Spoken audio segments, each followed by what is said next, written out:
2026मध्ये येतोय अत्यंत दुर्मिळ आणि पुण्यदायी अधिक मास. या महिन्यात केलेली पूजा थेट भगवान विष्णूपर्यंत पोहोचते. पण काही चुका केल्या तर पुण्य नष्टही होऊ शकते. आज आपण जाणून घेणार आहोत अधिक मास कधी आहे, त्याचे महत्त्व आणि काय करावे व काय टाळावे. नमस्कार मित्रांनो, श्री स्वामी समर्थ. जय जय स्वामी समर्थ. स्वागत आहे तुम्हा सर्वांचे माझ्या आजच्या व्हिडिओमध्ये. तर ह्या व्हिडिओमध्ये आपण अधिक मास कधी सुरू होत आहे व अधिक मासाला पुरुषोत्तम मास देखील म्हणतात, तसेच धोंड्याचा महिना देखील म्हणतात. तर हा महिना इतका खास का असतो? या महिन्यामध्ये केलेले दान, धर्म, पूजा, व्रत, त्यानंतर आपल्या घरामध्ये केलेले काही मंगल कार्य हे देखील अतिशय शुभ ठरतात. तर हा अतिरिक्त महिना आहे, परंतु या महिन्यामध्ये जर तुम्ही अतिरिक्त सेवा केली किंवा अतिरिक्त दान धर्म करण्याचा महिना मानला जातो.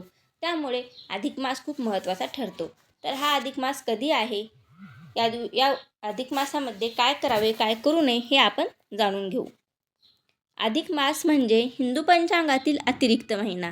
चंद्रवर्ष आणि सौरवर्ष यामध्ये सुमारे 11 दिवसाचा फरक पडतो. हा फरक भरून काढण्यासाठी प्रत्येक 3 वर्षांनी एक अतिरिक्त महिना जोडला जातो. त्यालाच अधिक मास म्हणतात. यालाच पुरुषोत्तम मास, मलमास असेही म्हणतात. 2026मध्ये अधिक मास हा 17 मे 2026 रोजी सुरू होत आहे आणि 15 जून 2026 रोजी समाप्त होत आहे. या काळात संपूर्ण हिंदू वर्ष 12 ऐवजी 13 महिन्याचे होते. या अधिक मासाचे काही महत्त्व देखील आहे. शास्त्रानुसार हा महिना भगवान विष्णूंना समर्पित आहे. या काळात केलेले जप, तप, दान, व्रत हे सर्व अनेक पटीने फळ देतात. असे मानले जाते की या महिन्यात केलेली पूजा थेट पुरुषोत्तम भगवान विष्णू स्वीकारतात.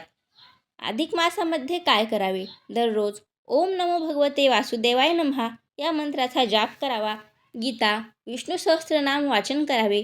गरिबांना अन्नदान करावे. तुळशी पूजन करावे. एकादशी व्रत नक्की पाळावे.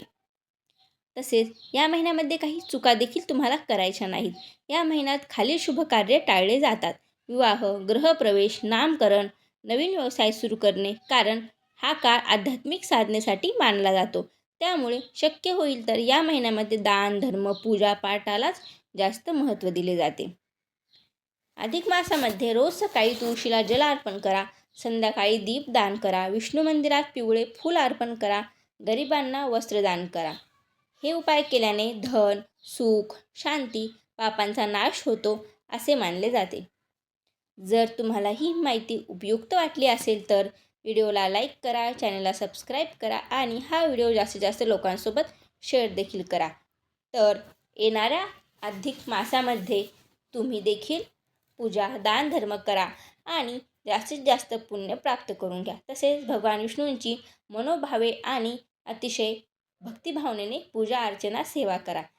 तर अशाच अधिक मासांविषयी माहिती जाणून घेण्यासाठी, म्हणजेच अधिक मासामध्ये कोणते उपाय करावेत, कोणता दान करावा, कोणती पूजा विधी करावी, या सर्व गोष्टींबद्दल माहिती जाणून घेण्यासाठी माझ्या चॅनलला नक्की सबस्क्राईब करा. कारण आपण या चॅनलवर आध्यात्मिक व्हिडिओ घेऊन येत असतो नवीन नवीन विषयावर.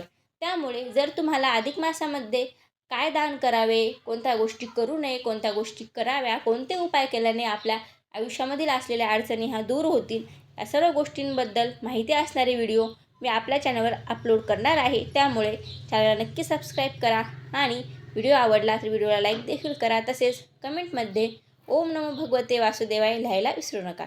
तर पुन्हा भेटू अशाच माहितीपूर्ण आणि आध्यात्मिक व्हिडिओमध्ये. तोपर्यंत तुम्हा सर्वांना श्री स्वामी समर्थ. जय जय स्वामी समर्थ.